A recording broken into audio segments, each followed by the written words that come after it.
Hello Dragon Wisps, and welcome to today's video. I'm Joseph, also known as the Dragon Whisperer. Today we're going to be starting Harry Potter and the Philosopher's Stone, the first book of the ever-popular Harry Potter series. Before we begin, I'd like to remind you to like the video, share the video, subscribe to the channel if you haven't become a Dragon Wisp. And if you would like to support the channel more directly, down below in the description is the link to the Patreon page, as well as the store if you would like to purchase some merchandise. So, without further ado, sit back, relax, and enjoy Chapter 1 of Harry Potter. Chapter 1, The Boy Who Lived. Mr. and Mrs. Dursley of No. 4 Privet Drive were proud to say that they were perfectly normal, thank you very much. They were the last people you'd expect to be involved in anything strange or mysterious, because they just didn't hold with such nonsense. Mr. Dursley was the director of a firm called Grunnings, which made drills. He was a big, beefy man with hardly any neck, although he did have a very large mustache. Mrs. Dursley was thin and blonde, and had nearly twice the usual amount of neck, which came in very useful as she spent much of her time craning over garden fences, spying on the neighbors. The Dursleys had a small son called Dudley, and in their opinion there was no finer boy anywhere. The Dursleys had everything they wanted, but they also had a secret, and their greatest fear was that somebody would discover it. They didn't think they could bear it if anybody had found out about the Potters. Mrs. Potter was Mrs. Dursley's sister, but they hadn't met for several years. In fact, Mrs. Dursley pretended she didn't have a sister because her sister and her good-for-nothing husband were as un-Dursleyish as it was possible to be. The Dursleys shuddered to think what the neighbors would say if the Potters arrived in the street. The Dursleys knew that the Potters had a small son, too, but they had never seen him. This boy was another good reason for keeping the Potters away. They didn't want Dudley mixing with a child like that. When Mr. and Mrs. Dursley woke up on the dull, gray Tuesday our story starts, there was nothing about the cloudy sky outside to suggest the strange, mysterious things that would be soon happening all over the country. Mr. Dursley hummed as he picked out his most boring tie for work, and Mrs. Dursley gossiped away happily as she wrestled a screaming Dudley into his high chair. None of them noticed a large tawny owl flutter past the window. Flutter. At 8:30, Mr. Dursley picked up his briefcase, pecked Mrs. Dursley on the cheek, and tried to kiss Dudley goodbye, but missed, because Dudley was now having a tantrum and throwing his cereal at the walls. "Little tyke," chortled Mr. Dursley as he left the house. Chortle. He got into his car and backed out of No. 4's drive. It was on the corner of the street that he noticed the first sign of something peculiar: a cat reading a map. For a second, Mr. Dursley didn't realize what he had seen. Then he jerked his head around to look again. There was a tabby cat standing on the corner of Privet Drive, but there wasn't a map in sight. What could he have been thinking of? It must have been a trick of the light. Mr. Dursley blinked and stared at the cat. It stared back.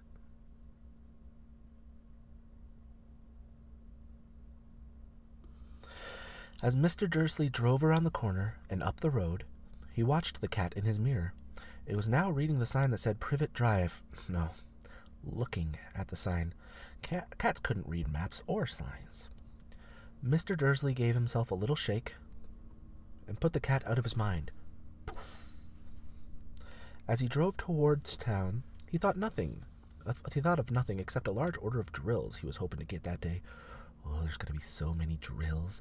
Oh, so many drills. There's going to be drills everywhere.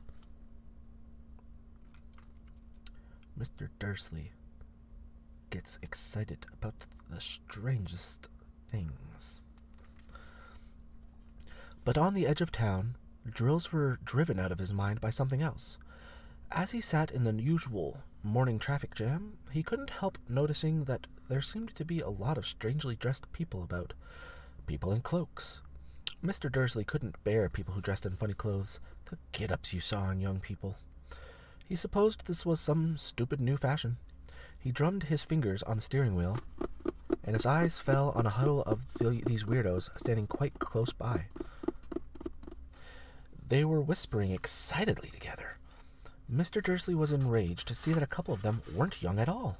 Why, that man had to be older than he was, and wearing an emerald green cloak? The nerve of him! But then it struck Mr. Dursley that this was probably some silly stunt. These people were obviously collecting for something. Yes, that would be it. The traffic moved on, and a few minutes later, Mr. Dursley arrived in the Grunnings car park, his mind back on drills. Drills. They do nothing but spin, spin, spin. Exactly what I need. Weirdo. Mr. Dursley always sat with his back to the window in his office on the 9th floor. If he hadn't, he might have found it harder to concentrate on drills this morning. He didn't see the owls swooping past in broad daylight, though people down in the street did. They pointed and gazed open-mouthed as owl after owl sped overhead.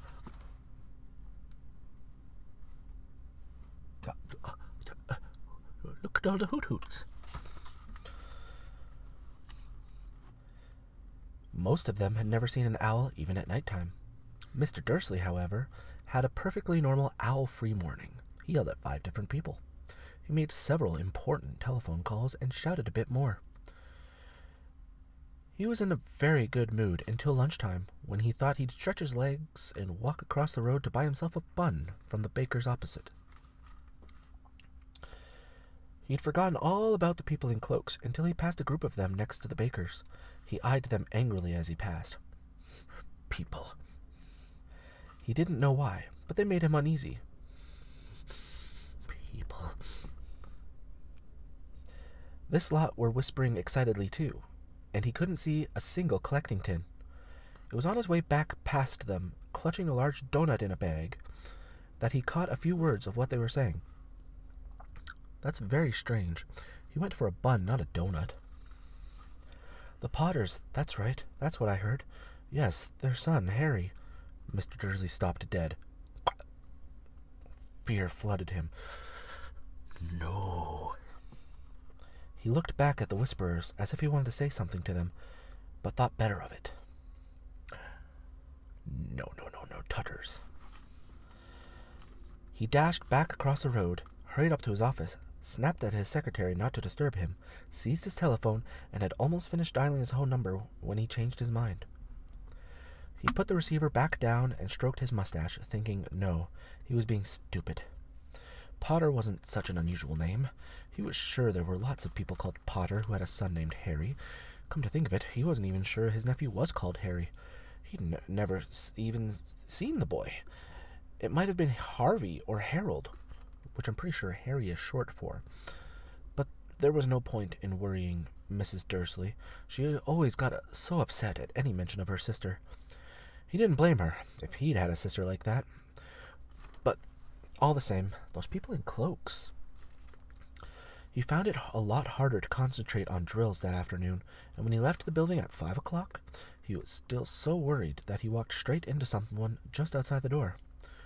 Sorry, he grunted, as the tiny old man stumbled and almost fell. It was a few seconds before Mr. Dursley realized that the man was wearing a violet cloak. He didn't seem at all upset about almost being knocked to the ground. On the contrary, his face split into a wide smile, and he said in a squeaky voice that made passers-by stare, "Don't worry, my dear sir, for nothing could upset me today. Rejoice, for you know who has gone at last. Even muggles, like yourself, should be celebrating this happy, happy day." And the old man hugged Mr. Dursley around the middle and walked off. Mr. Dursley stood rooted to the spot. He had been hugged by a complete stranger. He also thought that he had been called a muggle, whatever that was. He was rattled. He hurried to his car and set off home, hoping he was imagining things, which he had never hoped before because he didn't approve of imagination. As he pulled into the driveway of number 4, the first thing he saw, and it didn't improve his mood, was the tabby cat he'd spotted this morning. It was now sitting on his garden wall. He was sure it was the same one. It had the same markings around its eyes. "Shoo," said Mr. Dursley loudly. The cat didn't move. It just gave him a stern look. Meow. Was this normal cat behavior? Mr. Dursley wondered. Trying to pull himself together, he let himself into the house. He was still determined not to mention anything to his wife. Mrs. Dursley had had a nice, normal day.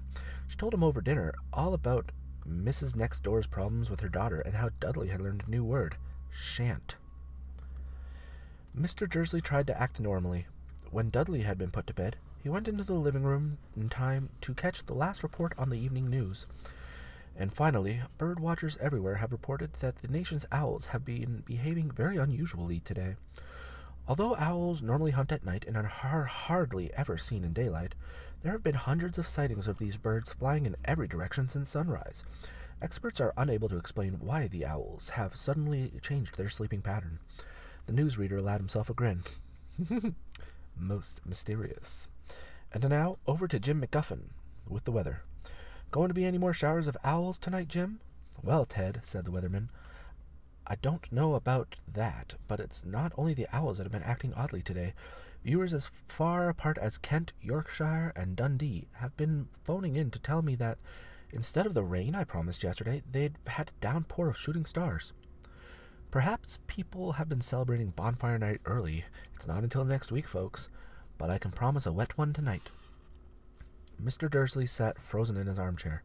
Shooting stars all over Britain, owls flying by daylight, mysterious people in cloaks all over the place, and a whisper about the Potters. Mrs. Dursley came into the living room carrying 2 cups of tea. It was no good. He didn't want tea. He wanted something stronger. He'd have to say something to her. He cleared his throat nervously. Petunia, dear, you haven't heard from your sister lately, have you? As he expected, Mrs. Dursley looked shocked and angry. After all, they normally pretended she didn't have a sister. No, she said sharply. Why? Funny stuff on the news, Mr. Dursley mumbled. Owls, shooting stars. There were a lot of funny-looking people in town today. So, snapped Mrs. Dursley. Well, I just thought maybe it was something to do with, her lot. Mrs. Dursley sipped her tea through pursed lips. Mr. Dursley wondered whether he dared to tell her he'd actually heard the name Potter. He decided he didn't care. Instead, he said, as casually as he could, their son, he'd be about Dudley's age now, wouldn't he? I suppose so, said Mrs. Dursley stiffly. What's his name again? Howard, isn't it? Harry. Nasty common name, if you ask me. Oh, yes, said Mr. Dursley, his heart sinking horribly. Yes, I quite agree. He didn't say another word on the subject as they went upstairs to bed. While Mrs. Dursley was in the bathroom, Mr. Dursley crept to the bedroom window and peered down into the front garden. The cat was still there. It was staring down Privet Drive as though it was waiting for something. Was he imagining things? Could all of this have anything to do with the Potters? If it did, if it got out that they were related to a pair of... Well, he didn't think he could bear it. The Dursleys got into bed. Mrs. Dursley fell asleep quickly, but Mr. Dursley lay awake, turning it all over in his mind. His last comforting thought before he fell asleep was that even if the Potters were involved, there was no reason for them to come near him and Mrs. Dursley. The Potters knew very well what he and Petunia thought about them and their kind. He couldn't see how he and Petunia could get mixed up in anything that might be going on.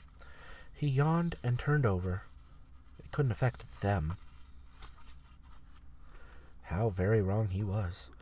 Mr. Dursley might have been drifting into an uneasy sleep, but the cat on the wall outside was showing no sign of sleepiness. It was sitting as still as a statue, its eyes fixed unblinkingly on the far corner of Privet Drive. It didn't so much as quiver when a car door slammed in the next street, nor when 2 owls swooped overhead.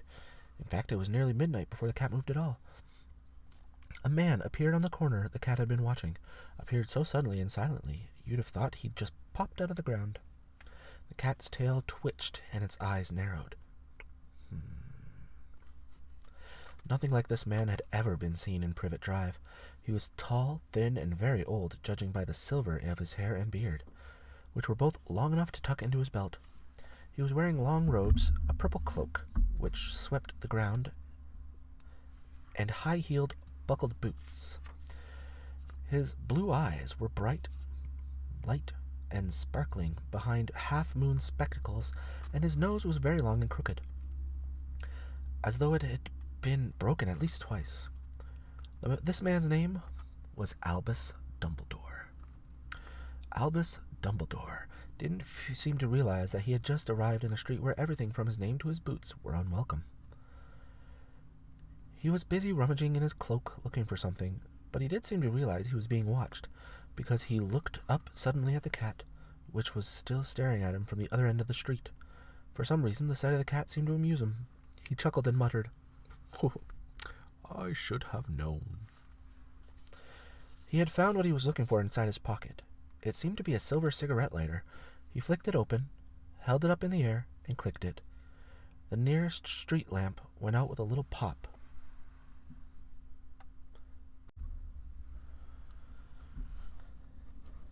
He flicked it up, held it up in the air, and it clicked. The nearest street lamp went out with a little pop. He clicked it again. The next lamp flickered into darkness. 12 times he clicked the put-outer, until the only lights left in the whole street were 2 tiny pinpricks in the distance, which were the eyes of the cat watching him. If anyone looked out of their window now, even beady-eyed Mrs. Dursley, they wouldn't be able to see anything that was happening down on the pavement. Dumbledore slipped the put-outer back inside his cloak and set off down the street towards number 4, where he sat down on the wall next to the cat. He didn't look at it, but after a moment he spoke to it. "Fancy seeing you here, Professor McGonagall." He turned to smile at the tabby, but it had gone. Instead, he was smiling at a rather severe-looking woman who was wearing square glasses, exactly the shape of the markings the cat had around its eyes. She, too, was wearing a cloak, an emerald one. Her black hair was drawn into a tight bun. She looked distinctly ruffled. "How did you know it was me?" she asked. "My dear Professor, I've never seen a cat sit so stiffly." "You'd be stiff if you'd been sitting on a brick wall all day," said Professor McGonagall. "All day? When you could have been celebrating. I must have passed a dozen feasts and parties on my way here." Professor McGonagall sniffed angrily. "Oh, yes, everyone's celebrating all right," she said impatiently. "You'd think they'd be a bit more careful, but no. Even the Muggles have noticed something's going on. It was on their news." She jerked her head at the Dursleys' dark living-room window. "I heard it. Flocks of owls, shooting stars. Well, they're not completely stupid. They were bound to notice something. Shooting stars down in Kent. I'll bet that was Daedalus Diggle. He never had much sense." "You can't blame them," said Dumbledore gently. "We've had precious little to celebrate for 11 years. "I know that," said Professor McGonagall irritably. "But that's no reason to lose our heads. People are being downright careless, out on the streets in broad daylight, not even dressed in Muggle clothes, swapping rumors." She threw a sharp sideways glance at Dumbledore here, as though hoping he was going to tell her something, but he didn't, so she went on. "A fine thing it would be if, on the very day you-know-who seems to have disappeared at last, the Muggles found out about us. I suppose he really has gone, Dumbledore." "It certainly seems so," said Dumbledore.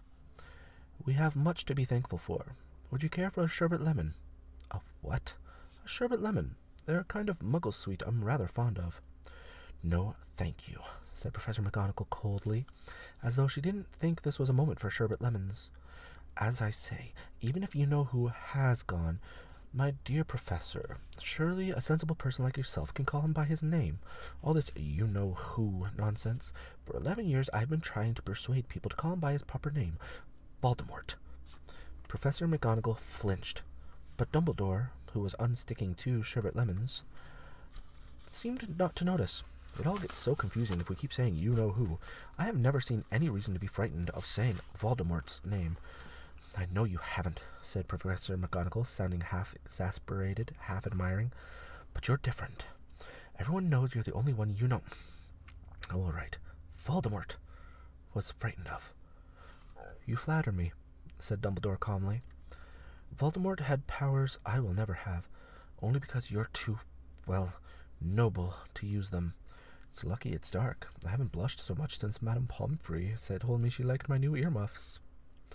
Professor McGonagall shot a sharp look at Dumbledore and said, "The owls are nothing to the rumors that are flying around. You know what everyone's saying about why he's disappeared? About what finally stopped him?" It seemed that Professor McGonagall had reached the point she was most anxious to discuss. The real reason she had been waiting on a cold, hard wall all day. For neither as a cat nor as a woman had she fixed Dumbledore with such a piercing stare as she did now. It was plain that whatever everyone was saying, she was not going to believe it until Dumbledore told her it was true. Dumbledore, however, was choosing another sherbet lemon and did not answer. "What they're saying," she pressed on, "is that last night Voldemort turned up in Godric's Hollow. He went to find the Potters. The rumor is that Lily and James Potter are that they're dead." Dumbledore bowed his head. Professor McGonagall gasped.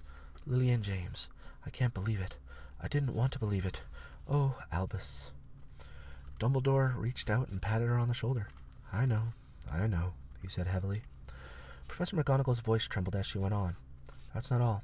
They're saying he tried to kill the Potter's son, Harry, but he couldn't. He couldn't kill that little boy. No one knows why or how, but they're saying that when he couldn't kill Harry Potter, Voldemort's power somehow broke, and that's why he's gone." Dumbledore nodded glumly.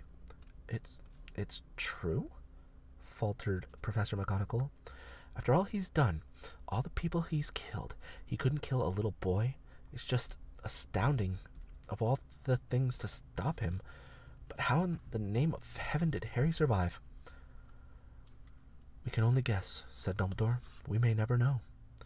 Professor McGonagall pulled out a lace handkerchief and dabbed at her eyes beneath her spectacles. Dumbledore gave a great sniff as he took a golden watch from his pocket and examined it. It was a very odd watch. It had 12 hands, but no numbers. Instead, little planets were moving around the edge. It must have made sense to Dumbledore, though, because he had put it back in his pocket and said, "Hagrid's late. I suppose it was he who told you I'd be here, by the way." "Yes," said Professor McGonagall, "and I don't suppose you're going to tell me why you're here of all places." "I've come to bring Harry to his aunt and uncle. They're the only family he has left." You can't mean the people who live here," cried Professor McGonagall, jumping to her feet and pointing at number 4. "Dumbledore, you can't. I've been watching them all day. You couldn't find two people who are less like us. And they've got the son. I saw him kicking his mother all the way up the street, screaming for sweets. Harry Potter, come and live here. It's the best place for him," said Dumbledore firmly.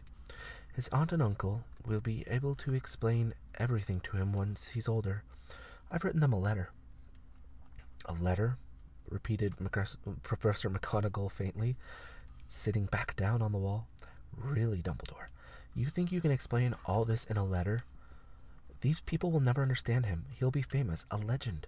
I wouldn't be surprised if today was known as Harry Potter Day in the future. There will be books written about Harry.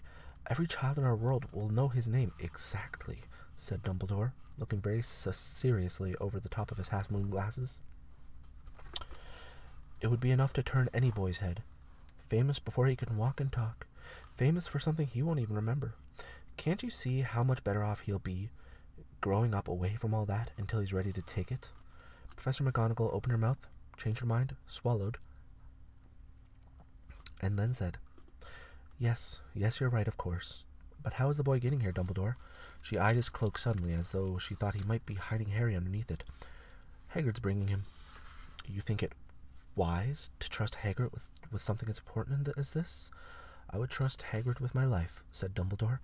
"I'm not saying his heart isn't in the right place," said Professor McGonagall grudgingly, "but you can't pretend he's not careless. He does tend to... What was that?"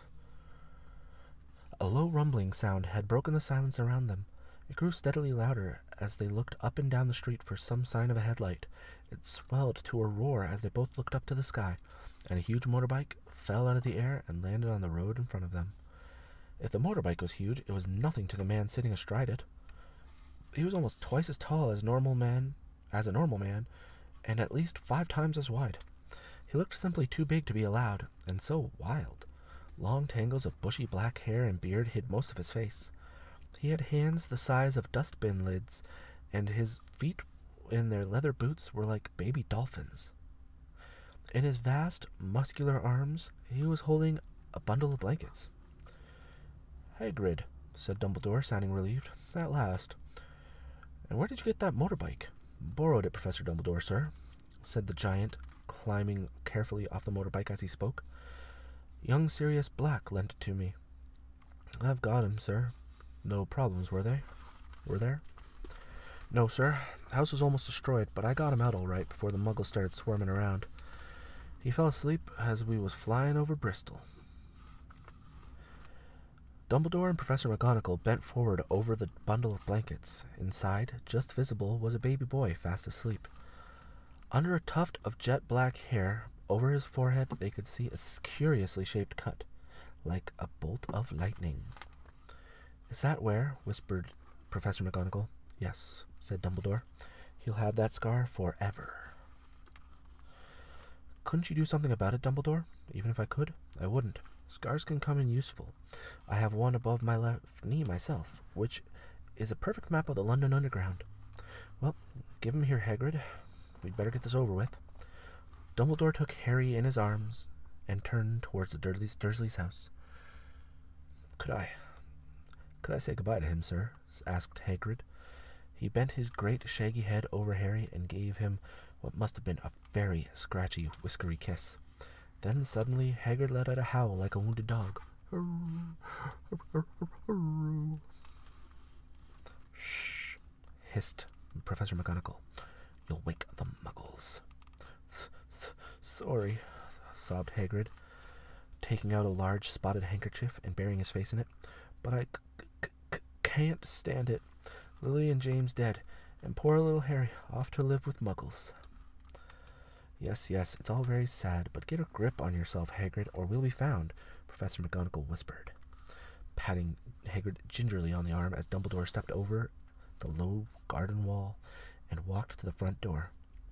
He laid Harry gently on the doorstep, took a letter out of his cloak, tucked it inside Harry's blankets, and then came back to the other two. For a full minute the three of them stood and looked at the little bundle. Hagrid's shoulders shook, Professor McGonagall blinked furiously, and the twinkling light that usually shone from Dumbledore's eyes seemed to have gone out. "Well," said Dumbledore finally, "that's that. We've no business staying here. We may as well go and join the celebrations." "Yeah," said Hagrid in a very muffled voice. "I'd best get this bike away. Good night, Professor McGonagall." "Professor Dumbledore, sir." Wiping his streaming eyes on his jacket sleeve, Hagrid swung himself onto the motorbike and kicked the engine into life. With a roar, it rose into the air and off into the night. "I shall see you soon, I expect, Professor McGonagall," said Dumbledore, nodding to her. Professor McGonagall blew her nose in reply.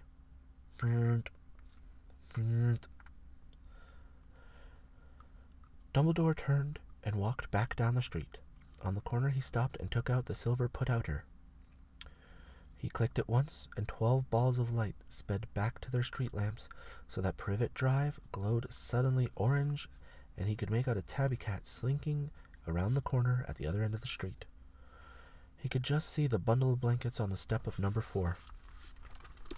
"Good luck, Harry," he murmured. He turned on his heel, and with a swish of his cloak, he was gone. A breeze ruffled the neat hedges of Privet Drive, which lay silent and tidy under the inky sky. The very last place you would expect astonishing things to happen. Harry Potter rolled over his blankets without waking up. One small hand closed on the letter beside him, and he slept on, not knowing he was special. Not knowing he was famous. Not knowing he would be woken in a few hours' time by Mrs. Dursley's scream as she opened the front door to put out the milk bottles, nor that he would spend the next few weeks being prodded and pinched by his cousin Dudley. He didn't know that at this very moment, people meeting in secret all over the country were holding up their glasses and saying in hushed voices to Harry Potter, "The boy who lived." thank you for joining me for today's video. I hope you enjoyed it. I've always enjoyed the Harry Potter series myself. Actually, I think it was one of the first full-length books I read when I was younger.